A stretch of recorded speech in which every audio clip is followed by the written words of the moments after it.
पिछली क्लास में हमने स्थिर विद्युत की और घर्षण विद्युत के बारे में जाना था। आज स्थिर आवेश के बारे में अध्ययन करेंगे कि स्थिर आवेश विद्युत आवेश होता है वो कैसे होता है। तो विद्युत आवेश क्या है, सबसे पहले यह आएगा कि विद्युत आवेश होता क्या है। विद्युत आवेश क्या होता है इसके बारे में आएगा। तो आवेश क्या है? आवेश मात्र एक द्रव्यमान का गुण है, क्योंकि आवेश को होने के लिए द्रव्यमान वस्तु के अंदर होना बहुत आवश्यक है। मतलब कि बिना द्रव्यमान के आवेश संभव नहीं है। यदि वस्तु के अंदर द्रव्यमान है तो ही आवेश उसमें आएगा, अदरवाइज आवेश नहीं आ सकता। प्रकृति के अंदर दो ही चीजें उपस्थित है, या तो द्रव्यमान है या ऊर्जा है। ऊर्जा द्रव्यमान का ही एक अन्य रूप होता है। द्रव्यमान को यदि हम प्रकाश के वेग से प्रसारित कर देते हैं तो वह ऊर्जा बन जाता है। इसलिए द्रव्यमान सभी पदार्थों के पास में होता है। जहां पर ऊर्जा होती है वहां द्रव्यमान नहीं होता है, क्योंकि उसका रूप बदल जाता है। इसलिए विद्युत आवेश होने के लिए पदार्थ के पास में द्रव्यमान होना बहुत ज्यादा जरूरी है। बिना द्रव्यमान के आवेश संभव नहीं है, लेकिन बिना आवेश के द्रव्यमान संभव है। जैसे न्यूट्रॉन होते हैं, न्यूट्रॉन का अपना स्वयं का द्रव्यमान होता है लेकिन उनके पास आवेश नहीं होता है। गामा होते हैं, उनके पास ऊर्जा होती है लेकिन उनके पास में आवेश नहीं होता है, द्रव्यमान भी होता है। इसलिए हम कह सकते हैं कि द्रव्यमान है तो वस्तु में आवेश आएगा, अदरवाइज आवेश संभव नहीं है। तो विद्युत आवेश क्या होता है वो देखिए। विद्युत आवेश किसी भी वस्तु का एकमात्र गुण होता है। मतलब कि ये जो गुण वस्तु में आ जाता है तो वस्तु क्या करना स्टार्ट कर देती है, बल लगाना प्रारंभ कर देती है।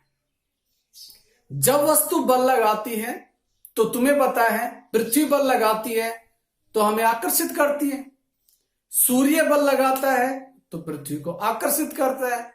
किसी भी वस्तु में बल आ गया तो वो उसको या तो आकर्षित करती है या प्रतिकर्षित करती है। लेकिन हमने 11वीं क्लास में पढ़ा था गुरुत्वाकर्षण बल। प्रकृति ने हमें 4 बल दिए, 4 अलग अलग बल थे। एक बल होता है जो द्रव्यमान से संबंध रखता है, जिसको हम कहते हैं गुरुत्वाकर्षण बल, जो हम लाइव देख सकते हैं। इसको मैं यदि इस पेन को नीचे छोड़ देता हूं यहीं पर, तो ये नीचे खिंचता है। किसकी वजह से आएगा? ये गुरुत्वाकर्षण से कारण से आएगा। प्रत्येक वस्तु को पृथ्वी अपने केंद्र की ओर खींचती है गुरुत्वाकर्षण के कारण। इस बल का सीधा ही संबंध द्रव्यमान से होता है। लेकिन जैसे हम अपने आसपास अन्य वस्तुएं देखते हैं, जैसे मैं इस पेन से बोर्ड के ऊपर ये विद्युत आवेश शब्द लिखा, इसकी जो इंक इसके ऊपर चिपक गई, ये गुरुत्वाकर्षण के कारण नीचे नहीं गिरती है। इसका अर्थ क्या है? ये चिपकी है यहां पर, तो इसका अर्थ है इंक और बोर्ड के बीच में कोई ना कोई बल लगा है, जिसकी वजह से ये इंक इस बोर्ड के ऊपर चिपक जाती है। और भी हम दैनिक जीवन में एग्जाम्पल देखते हैं, दीवारों के ऊपर पेंट का चिपक जाना, छत पर पेंट का चिपक जाना, वो नीचे नहीं गिरती है। इन सभी की मुख्य वजह क्या है कि एक अन्य बल और है जिसकी हमें जानकारी नहीं है। उस बल का हम आज अध्ययन करेंगे, जो मुख्य कारण से विद्युत आवेश के कारण से उत्पन्न होता है। इसलिए विद्युत आवेश का अध्ययन करना बहुत जरूरी है। तो गुरुत्वाकर्षण बल हो गया। दूसरा बल जिसके कारण वस्तुएं चिपक जाती हैं, गुरुत्वाकर्षण बल उन वस्तुओं को उस बल के विपरीत लगकर भी उनको अलग नहीं कर पाता है, तो वो बल होता है स्थिर विद्युत की बल, जो कूलाम बल हम आगे पढ़ेंगे। फिलहाल हम इतना देखते हैं कि विद्युत आवेश आखिर उत्पन्न किस प्रकार से हो जाता है वस्तुओं में। तो हम यहां पर विद्युत आवेश के बारे में देखेंगे। सबसे पहले यह बताया जाता है कि जब दो वस्तुओं को आपस में रगड़ा जाता है, मान लीजिए एक वस्तु है ये, इस वस्तु के साथ में दूसरी वस्तु और ले लेता हूं मैं, ये इस ए और बी वस्तु को जब मैं आपस में घर्षण करवाता हूं, जब दोनों घर्षण करेंगे तो घर्षण करने से इससे कुछ मटेरियल इस वस्तु के ऊपर चला जाएगा। प्रारंभ में दोनों उदासीन अवस्था में है, ये वस्तु भी उदासीन है और ये वस्तु भी उदासीन है, दोनों उदासीन है। जैसे मैंने घर्षण किया, इसका कुछ मटेरियल इस वस्तु के ऊपर चिपक जाता है, चिपक गया तो इसकी वजह से ये उदासीन है, तो मैं कह सकता हूं प्रत्येक पदार्थ परमाणुओं से मिलकर बना है, परमाणु से मिलकर प्रत्येक पदार्थ बनता है, परमाणु से अणु बनते हैं, अणु से पदार्थ बनता है, पदार्थ बन जाता है, और पदार्थ उदासीन होता है। उदासीन का अर्थ है यहां पर कि वहां पर उसके पास में कुल आवेश 0 रहता है। अब 0 कब बन सकता है? 0 कब पॉसिबल है? 0 तभी पॉसिबल है जब एक +1 आ जाए, एक -1 आ जाए तो 0 है, या फिर एक +3 आ जाए, एक -3 आ जाए तो 0 है। तो हम कह सकते हैं पदार्थ के पास पहले से ही आवेश था, लेकिन वो आवेश खुद की प्रकृति के कारण शून्य हो जाता है, कुल मान उसका शून्य हो गया। अब पदार्थ से अणु बने, जब पदार्थ का आवेश शून्य होता है तो अणु का आवेश भी शून्य होता है और परमाणु का आवेश भी क्या हो जाएगा? शून्य हो जाएगा। अब परमाणु को जैसे ही वैज्ञानिकों ने तोड़ा तो परमाणु के अंदर पाया कि एक नाभिक होता है, नाभिक में धनावेश होता है। सदैव याद रखिए, क्वेश्चन बन गया यहां पर कि नाभिक पर कितना आवेश होता है, तो नाभिक पर सदैव धन आवेश होता है।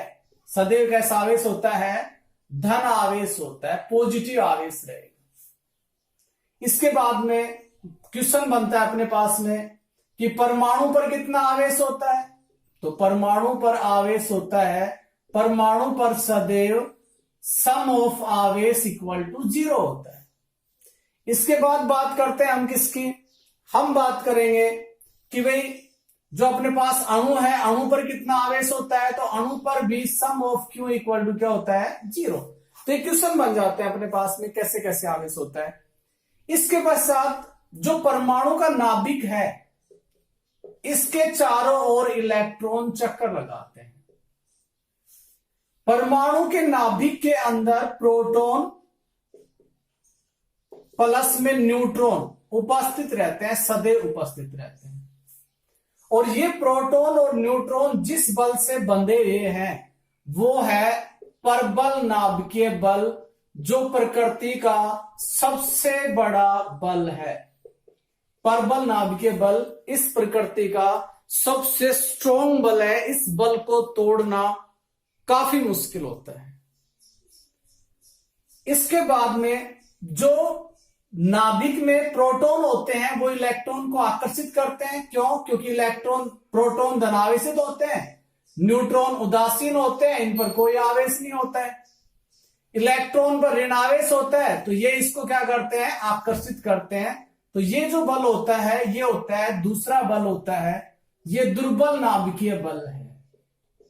दूसरा अपने पास है दुर्बल, परबल दुर्बल नाभिकीय बल है ये, जो इनके बीच में लगता है। इसलिए तो हम देखते हैं कि परमाणु की बाह्य कक्षा में कौन होते हैं? इलेक्ट्रॉन होते हैं। तो जैसे इन दो उदासीन वस्तुओं को जब मैं आपस में रगड़ता हूं तो इससे कुछ इलेक्ट्रॉन इस वस्तु पर चले जाते हैं। प्रारंभ में इसका सम ऑफ क्यू इक्वल टू क्या है? 0। इसका भी सम ऑफ क्यू इक्वल टू क्या है? 0। जैसे ही इस वस्तु से इस वस्तु पर कुछ इलेक्ट्रॉन गए, तो यहां से इलेक्ट्रॉन गए तो मतलब प्रत्येक पदार्थ के परमाणु में इलेक्ट्रॉन की संख्या, number of electron equal to number of proton होते हैं। जैसे ही कुछ इलेक्ट्रॉन इससे यहां पर गए तो इस वस्तु पर नंबर ऑफ प्रोटॉन की संख्या बढ़ जाती है, नंबर ऑफ इलेक्ट्रॉन की संख्या घट जाती है। इसके पश्चात इस वस्तु के लिए नंबर ऑफ इलेक्ट्रॉन की संख्या बढ़ गई और नंबर ऑफ प्रोटॉन की संख्या क्या हो गई, घट गई इस बी वस्तु के लिए। यहां पर प्रोटॉन की संख्या बढ़ गई तो प्रोटॉन कैसे हैं, प्रोटॉन धनावेशित है तो इस वस्तु पर धनावेश आ जाएगा। इस पर इलेक्ट्रॉन की संख्या बढ़ गई है तो इलेक्ट्रॉन कैसे है, ऋणावेशित है तो इस वस्तु पर कैसा आवेश आ जाएगा, ऋणावेश आ जाएगा। इसलिए हम कह सकते हैं कि जब एक वस्तु को दूसरी वस्तु से रगड़ा जाता है तो वस्तु के जो परमाणु होते हैं, अणु होते हैं, वो अंतर आणविक बलों से, अंतर परमाणविक बलों से बंधे हुए होते हैं। जैसे ही इनको रगड़ते हैं तो मतलब हम बाह्य बल अप्लाई करते हैं। रगड़ने से क्या होगा, बाह्य बल इन पर अप्लाई होगा। वो बाह्य बल क्या करेगा, एक नया बल उत्पन्न करेगा। इसके बल के कारण इसके कुछ इलेक्ट्रॉन, मतलब जब एक वस्तु के परमाणु होते हैं उसके पास में सहसंजक बल होता है। एक ही प्रकार का पदार्थ हो उसके पास में सहसंजक बल मिलेगा। जैसे मान लो ये चौक, ये अपने पास पेन है तो इसका मटेरियल एक ही प्रकार का है तो इसके पास सहसंजक बल होता है। जैसे मैंने इस चौक को बोर्ड के ऊपर टच किया, आसंजक बल आ गया। यदि आसंजक बल ज्यादा है तो ये जो मेरे पास मार्कर है इसकी इंक इसके ऊपर चिपक जाएगी। और यदि बोर्ड का सहसंजक बल और मार्कर का इंक का सहसंजक बल दोनों इक्वल हैं तो ये इस पर नहीं चिपकेगा। सपोज कीजिए कि मैं इसको ऐसे चलाता हूं, इसके ऊपर ऐसे चलाना चाहता हूं। क्या आपको दिख रहा है कुछ लिखा हुआ यहां पर? नहीं लिख पा रहा हूं ना, क्यों? क्योंकि इसका सहसंजक इसके सहसंजक बल से इक्वल है और ये इसके ऊपर बल नहीं लगा सकता। जैसे आसंजक बल अधिक होगा तो ये इस पर चिपकेगा। इसी कारण से जब मैं दो वस्तुओं को आपस में रगड़ता हूं तो आसंजक बल की मात्रा बढ़ती है। इसके कारण एक वस्तु के कुछ छोटे छोटे कण दूसरी वस्तु के ऊपर आसंजक बल के कारण चिपक जाते हैं। जब ये चिपक जाते हैं तो कुछ इलेक्ट्रॉन लेकर जाएंगे, क्योंकि हमें पता है प्रत्येक पदार्थ है परमाणु की आउटर सेल में कौन है, इलेक्ट्रॉन है। तो जैसे घर्षण करेंगे तो भारी कक्षा वाले पहले जाएंगे, तो ये इलेक्ट्रॉन एक वस्तु से दूसरी वस्तु पर चले जाते हैं। अब जाएंगे तो वस्तु का स्वभाव तो बदलेगा, प्रकृति बदलेगी वस्तु की, तो स्वभाव बदलेगा तो इसका गुण चेंज हो जाएगा। कौन सा गुण चेंज हुआ? भौतिक अवस्था वाला गुण चेंज हो गया। रासायनिक वाले गुण चेंज नहीं होते हैं इसके। कौन से गुण चेंज हो जाते हैं? भौतिक अवस्था वाले गुण चेंज होता है। भौतिक अवस्था जब पदार्थ की बदलती है तो वहां पर नई भौतिक राशि का निर्माण होता है और उस भौतिक राशि का नाम है विद्युत आवेश। अब ये भौतिक राशि इस वस्तु ए में उत्पन्न हो गई धनात्मक रूप में और इसमें उत्पन्न होगी ऋणात्मक अवस्था में। है दोनों आवेश। जितने इलेक्ट्रॉन इस वस्तु से इस वस्तु पर गए, जितना ऋण आवेश इस वस्तु पर होता है उतना ही इस पर कितना आवेश होगा? धन आवेश होगा। जब भी दो वस्तुओं को आपस में रगड़ोगे तो हमेशा याद रखना कि एक वस्तु पर जितना ऋण आवेश आएगा दूसरी वस्तु पर भी उतना ही धन आवेश आता है। इसलिए विद्युत आवेश आ जाने के कारण से अब ये वस्तुएं आपस में तो आकर्षित करेंगी, लेकिन इस धनावेशित छड़ को यदि मैं यहां से उठाता हूं और इसको इन छोटे छोटे पार्टिकल, यहां पर मान लो ये डस्ट पार्टिकल है मेरे पास में रखे हैं, इन पार्टिकलों के पास में जैसे मैं ए वस्तु को इसके समीप लेकर जाता हूं तो ये छोटे छोटे पार्टिकल ए वस्तु के यहां चिपकना स्टार्ट हो जाते हैं, इसके ऊपर चिपक जाते हैं। अब ये चिपक गए तो इसको मैं चिपकने वाला बल कह सकता हूं। लेकिन ये चिपकने वाला बल किसकी वजह से उत्पन्न हुआ? इस आवेश के कारण से उत्पन्न हुआ। ये इसके चिपके, ये पदार्थ कहां पर गिरे हुए थे? पृथ्वी के ऊपर गिरे हुए थे। पृथ्वी पर ये पदार्थ गिरे हुए थे जैसे मैं इसके पास में लेके आया, पृथ्वी के पास में कौन सा बल था? गुरुत्वाकर्षण बल। जैसे मैं इस छड़ को, धनावेशी छड़ को इन छोटे छोटे कणों के पास में लेके आता हूं, ये इस पर चिपक जाते हैं। इसका अर्थ कि गुरुत्वाकर्षण बल यहां पर कमजोर था, कमजोर है या इसकी कम मात्रा है। उससे परबल कौन सा बना? ये स्थिर विद्युत की बल बना, जिसकी वजह से इसने गुरुत्वाकर्षण बल के विपरीत इन पदार्थों को उठा लिया। इसलिए विद्युत आवेश एक प्रकार से बल उत्पन्न करता है। अब ये विद्युत आवेश आ गया, तो अब हमें यह देखना है कि ये जो छड़, मान लीजिए पहले मैं इसको यहां पर रखता हूं और ये पार्टिकल यहां गिरे हुए हैं, इन पार्टिकलों को ये छड़ यहां से उठा नहीं सकती है। जैसे मैं इसको और नजदीक लेके आता हूं, नहीं उठा पाती है, और नजदीक लाता हूं, नहीं उठा पाती है, और नजदीक लाता हूं तो उठा लेती है। इसका अर्थ क्या हुआ कि इस जो विद्युत आवेश भौतिक राशि है, इसका जो गुण आता है, तो उसके कारण इसने एक क्षेत्र बना लिया अपने पास। उस रेंज तक ही ये छोटे छोटे कणों को उठा पाएगी, अदरवाइज ये नहीं उठा सकती है। इसलिए हम विद्युत आवेश के बारे में जान चुके हैं कि विद्युत आवेश क्या होता है। अब हम इसकी परिभाषा देख लेते हैं कि जैसे विद्युत आवेश आ जाता है तो भौतिक राशि के अंदर आया है, तो भौतिक राशि बना विद्युत आवेश, तो भौतिक राशि बना तो ये नई भौतिक राशियों को उत्पन्न करेगा। हमने पढ़े थे 11th के अंदर कि भौतिक राशियां मूल राशियां होती हैं, कुछ व्युत्पन्न राशियां होती हैं। तो विद्युत आवेश कैसी राशि हो गया? विद्युत आवेश यहां पर व्युत्पन्न राशि हो चुका है, क्योंकि ये विद्युत धारा और समय से दो जो मूल राशियां हैं उनसे मिलकर बना है। अब ये और राशियों को उत्पन्न करेगा, जिससे हम इसके गुण को अच्छे प्रकार से समझ पाएंगे। इसलिए हम यहां पर इसकी परिभाषा देख लेते हैं कि विद्युत आवेश क्या होता है। तो विद्युत आवेश की परिभाषा क्या बनेगी? द्रव्य का, द्रव्य ध्यान रखना यहां पर, द्रव्य का वह गुण, ये गुण बन गया द्रव्य का वह गुण जो हमें विद्युत क्षेत्र व चुंबकीय क्षेत्र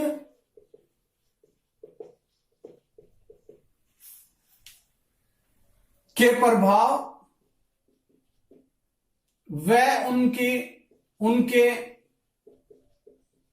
उत्पन्न होने के बारे में जानकारी देता है, उसे हम आवेश कहते हैं। या फिर हम ये भी कह सकते हैं, इसकी दूसरी डेफिनेशन ये भी बना सकते हैं कि जब दो वस्तुओं को आपस में रगड़ा जाता है तो रगड़ने के कारण उन पर एक गुण आ जाता है, जिसकी वजह से वो दोनों वस्तुएं, ये भी बल लगाएगी, ये भी बल लगाएगी, छोटे पार्टिकलों को ये भी उठाएगी और ये भी उठाएगी, दोनों वस्तुएं बल लगाना प्रारंभ कर देती हैं। इस बल को ही हम क्या कहते हैं? हम कहते हैं इस बल को विद्युत बल, या इसको कूलाम बल कहते हैं। इसके बाद में हम बात करते हैं आगे और भी कि जो आवेश वस्तुओं पर आता है तो ये क्या क्या वस्तु के साथ में आने से क्या क्या करेगा। सबसे पहले जो अपने पास में एक वस्तु से कुछ पदार्थ दूसरी वस्तु पर जाता है, ए से बी पर जाता है, जैसे मान लो इलेक्ट्रॉन जाएंगे तो हमें पता है एक इलेक्ट्रॉन इस वस्तु से इस वस्तु पर जाएगा, तो इलेक्ट्रॉन के पास में अपना स्वयं का द्रव्यमान होता है, अपना स्वयं का द्रव्यमान, इतना द्रव्यमान 9.1 × 10⁻31 kg प्रत्येक इलेक्ट्रॉन के पास द्रव्यमान होता है।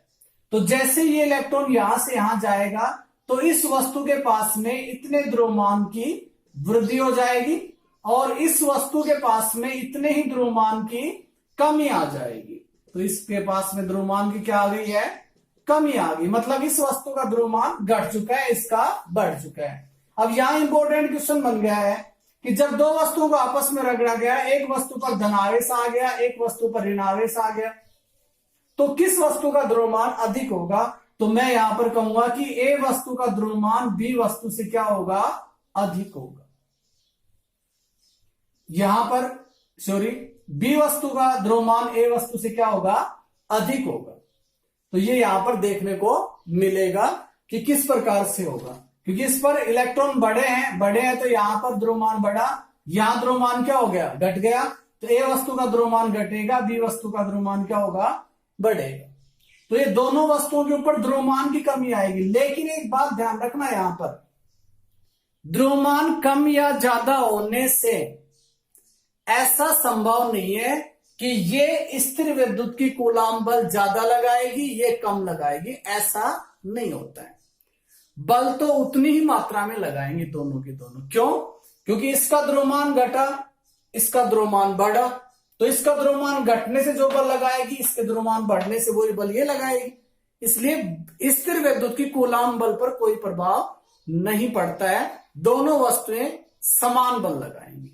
हाँ, ऐसा हो जाए यदि इसका आवेश ज्यादा और इसका आवेश कम हो, तो ये ज्यादा आवेश वाली वस्तु ज्यादा बल लगाएगी, कम आवेश वाली वस्तु कम बल लगाएगी। लेकिन दोनों पर यदि समान मात्रा में बल है, तो वो समान मात्रा में आवेश है, तो वो समान मात्रा में ही बल लगाना प्रारंभ करेंगे। ये बात ध्यान रखना। अब यहां पर अपने पास में क्वेश्चन बन गए हैं कि भाई जो विद्युत आवेश है वो किस प्रकार से है। जैसे मान लो मेरे पास ये कोई चालक छड़ है, ये मान लीजिए, और मैं इसको सूखे बालों में जैसे इसको रगड़ता हूं, तो इस छड़ पर कितना आवेश आ जाएगा, तो इस छड़ पर शून्य आवेश आएगा। क्यों? क्योंकि ये चालक है और चालक के अंदर जो आवेश होता है वो सदैव चलता है। नाम से क्लियर, चालक है तो आवेश चलेगा।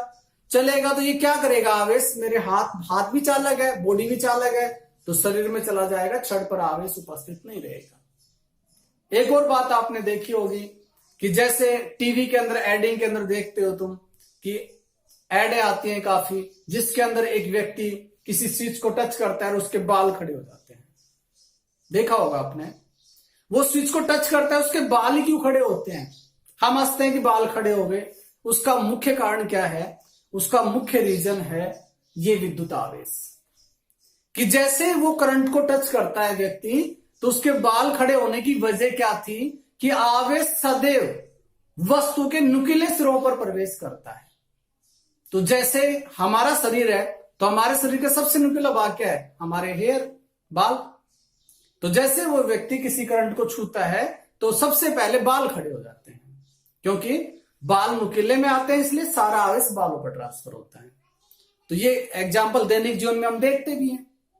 बादलों को देखिए, बादल जैसे चलते हैं तो बादलों में घर्षण होता है, घर्षण के कारण बिजली चमकती है, क्योंकि पहले आवेशित हो गए, जब वो दोनों पास में आते हैं तो अनावेशन होगा, तो वहां पर पहले ऊर्जा आई, उनमें अनावेशन आएगा, तो उसमें ऊर्जा फिर ट्रांसफर होगी, दूसरा रूप चेंज करती है। ऊर्जा सदैव अपना रूप चेंज करती है, ये निश्चित है। ऊर्जा अपना रूप चेंज करेगी, तो रूप चेंज करेगी तो अलग अलग प्रकार से है।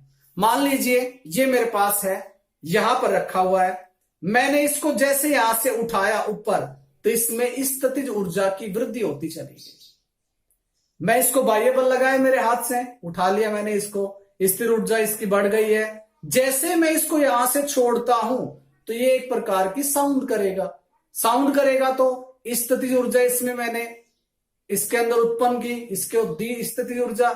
जैसे इसको छोड़ा, ये स्थितिज ऊर्जा को रख नहीं पाएगा, तो वो उसका दूसरा रूप साउंड ऊर्जा में कन्वर्ट करेगा। ऐसे जब पदार्थ आवेशित होते हैं तो एक विशेष प्रकार की उनके पास में ऊर्जा संचित होती है। जैसे बादल आवेशित हो गए तो उनके पास में ऊर्जा संचित हो जाती है। अब जैसे ही वो आपस में टकराते हैं तो वो उस ऊर्जा का ट्रांसफर करते हैं। तो सबसे पहले वहां पर क्या होगा, हमें बिजली चमकती प्रतीत होगी बादलों के अंदर, तो वो ऊर्जा का एक रूप तो वो बन गया। दूसरा, वो तेजी से गड़गड़ाहट करेंगे, तो बादलों का गड़गड़ाना भी जो ध्वनि उत्पन्न करता है वो भी क्या है, एक ऊर्जा है, आवेश के कारण ही ये उत्पन्न होती है।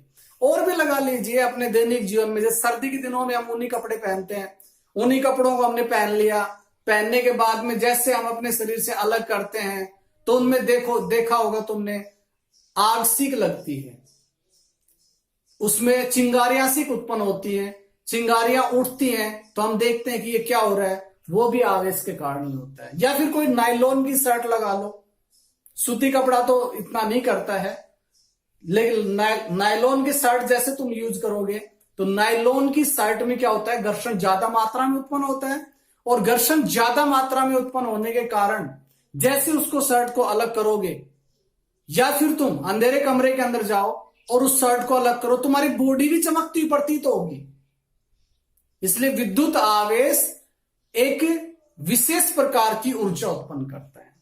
वो सभी डिटेल हम आने वाले इन चैप्टरों में पढ़ेंगे अच्छे प्रकार से, कि किस प्रकार से विद्युत आवेश विद्युत क्षेत्र उत्पन्न करता है, विद्युत धारा के चुंबकीय प्रभाव दिखाता है, विद्युत धारा उत्पन्न करता है, उपकरण जिससे चलते हैं, विद्युत चुंबकीय विकिरण उत्पन्न करते हैं।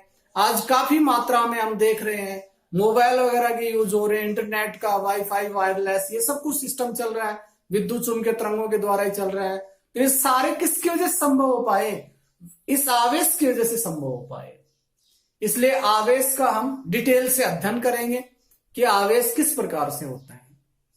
अब हम चलते हैं आगे कि विद्युत जो आवेश होता है ये प्रकृति में किस प्रकार से है। तो जैसे विद्युत आवेश आया तो वैज्ञानिक क्या करते हैं, जैसे कोई नई भौतिक राशि आती है उसके आधार पर जैसे विभाजित करना स्टार्ट कर देते हैं वस्तुओं को। क्या यह आवेश सभी वस्तुओं में आ जाता है? आंसर है नो, सभी वस्तुओं में नहीं आएगा, कुछ विशेष प्रकार की वस्तुओं में आता है। जैसे कांच की छड़ को रेशम के कपड़े से रगड़ो तो कांच की छड़ पर धनावेश आ जाता है, रेशम के कपड़े पर ऋणावेश आएगा। और भी काफी एग्जाम्पल है, बिल्ली की खाल है, उसको एबोनाइट या एम्बर की छड़ से रगड़ो तो उसके ऊपर भी आएगा। मतलब ये कुछ विशेष प्रकार के पदार्थ होते हैं जिनके अंदर आता है, सभी पदार्थों के अंदर ये गुण नहीं आता है। जैसे लकड़ी है, लकड़ी को तुम रगड़ो किसी से भी, उसके ऊपर ये गुण नहीं आने वाला है। तो कुछ विशेष प्रकार के पदार्थ प्रकृति ने हमें दिए हैं जिन पर विद्युत आवेश का गुण आता है, जिनको हम दैनिक जीवन में प्रयोग भी करते हैं। इसलिए वैज्ञानिकों ने क्या काम किया कि विद्युत आवेश के आधार पर पदार्थों को विभाजित कर दिया, कि विद्युत आवेश के आधार पर पदार्थों को बांटा। तो विद्युत आवेश के आधार पर पदार्थों को हम दो भागों में विभाजित करेंगे। एक तो वे पदार्थ आएंगे जो वे पदार्थ आते हैं जो अपने अंदर से आवेश को बहने देते हैं। आवेश का अर्थ क्या है, यहां पर इलेक्ट्रॉन से है, इलेक्ट्रॉन को बहने देते हैं, उनको हम क्या कहते हैं, चालक पदार्थ कहते हैं। एक वे पदार्थ होते हैं जो अपने अंदर से आवेश का प्रवाह नहीं होने देते हैं, मतलब इलेक्ट्रॉन को प्रवाहित नहीं होने देते हैं, उसको हम क्या कहते हैं, कुचालक पदार्थ कहते हैं। तो अपने पास नेक्स्ट टॉपिक होगा वो यही होगा कि आवेश के आधार पर पदार्थों का वर्गीकरण, कि आवेश के आधार पर पदार्थों को कैसे विभाजित किया जा सकता है, उसके बारे में हम अध्ययन करें। चलिए आगे देखते हैं आवेश के आधार पर पदार्थों का वर्गीकरण। आवेश के आधार पर पदार्थों को दो भागों में बांटा गया है, दो भागों में विभाजित करते हैं। फर्स्ट है अपने पास चालक पदार्थ, सेकंड है कुचालक। चालक पदार्थ क्या होते हैं, वे पदार्थ जो अपने अंदर से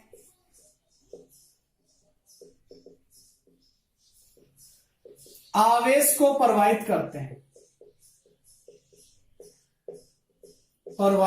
हैं, उन्हें चालक पदार्थ कहते हैं।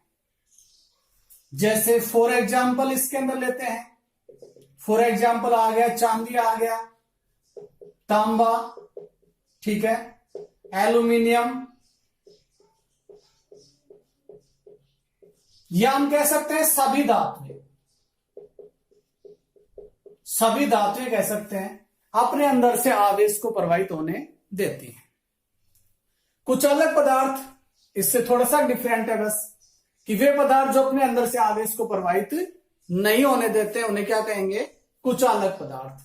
वे पदार्थ जो अपने अंदर से, वे पदार्थ जो अपने अंदर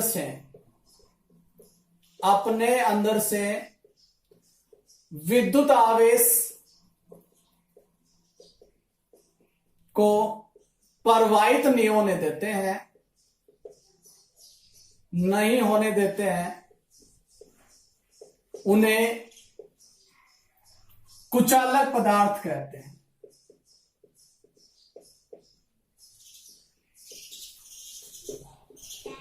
कुचालक पदार्थ कौन से हैं? फॉर एग्जाम्पल, जैसे अपने पास आ गया लकड़ी है, लकड़ी, प्लास्टिक आ गया, रबड़ आ गया, ये कुचालक पदार्थ होते हैं। अभ्रक आ गया, पेपर आ गया, ये क्या होते हैं? कुचालक पदार्थ होते हैं, जो अपने अंदर से विद्युत आवेश का प्रवाहित नहीं होने देते हैं। तो ऐसे वैज्ञानिकों ने क्या काम किया कि जैसे नई भौतिक राशि आ गई, आवेश आ गया, विद्युत आवेश, तो आवेश के आधार पर पदार्थों को विभाजित कर दिया कि भाई आवेश के आधार पर विभाजित करो। चुंबक आ गया तो चुंबकत्व के आधार पर पदार्थों को विभाजित कर दिया, प्रतिचुंबकीय पदार्थ, अनुचुंबकीय पदार्थ, लोहचुंबकीय पदार्थ। ऐसे अलग अलग प्रकार से पदार्थों को हर जगह विभाजित करने की सोची उन्होंने। जैसे प्रतिरोध आ गया, प्रतिरोध के आधार पर पदार्थों को विभाजित कर दिया। चालकता आ गई, चालकता के आधार पर पदार्थों को विभाजित कर दिया। तो भौतिक विज्ञान में क्या किया कि जैसे उन्होंने देखा कि एक विशेष प्रकार की भौतिक राशि है, एक विशेष प्रकार का गुण है, तो उसी के आधार पर पदार्थों को वर्गीकरण करना स्टार्ट कर दिया इन लोगों ने। तो ऐसे हम कह सकते हैं पदार्थों को इस प्रकार से वर्गीकरण किया गया है। अब नेक्स्ट हम पढ़ेंगे कि आवेश के प्रकार क्या होते हैं। प्रकृति ने हमें किस किस प्रकार का, कितने कितने प्रकार का आवेश दिया। तो नेक्स्ट टॉपिक आएगा अपने पास में आवेश के प्रकार, कि आवेश के प्रकार क्या क्या होते हैं। जनरली आवेश दो प्रकार का होता है। आवेश दो प्रकार का होता है। कितने प्रकार का होता है? दो प्रकार का आवेश, दो प्रकार का होता है। और फर्स्ट नाम है इसका धनात्मक आवेश। पहला धनात्मक आवेश है, और सेकंड है अपने पास में जिसका नाम है ऋणात्मक आवेश। दो प्रकार के आवेश प्रकृति ने हमें प्रदान किए, पॉजिटिव और नेगेटिव आवेश प्रदान किए। अब धनात्मक और ऋणात्मक आवेश हैं, इनके बारे में पहली बात तो आवेश दो प्रकार के होते हैं, ये बात बताई गई। ठीक है, धनात्मक ऋणात्मक होता है, बेंजामिन फ्रैंकलिन ने बताई ये बात। अलग अलग वैज्ञानिकों के अलग अलग थे। फिर पॉजिटिव और नेगेटिव, जैसे इलेक्ट्रॉनिक थ्योरी आई, इलेक्ट्रॉनिक थ्योरी के अंदर सिर्फ